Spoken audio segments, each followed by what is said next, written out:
Okay, today's project is even easier than what you're doing on Thursday.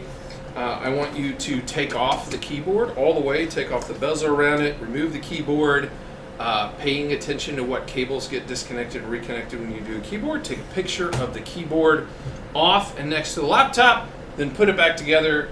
Give me a good picture of BIOS that you got to run it again, and that's your assignment for Thursday.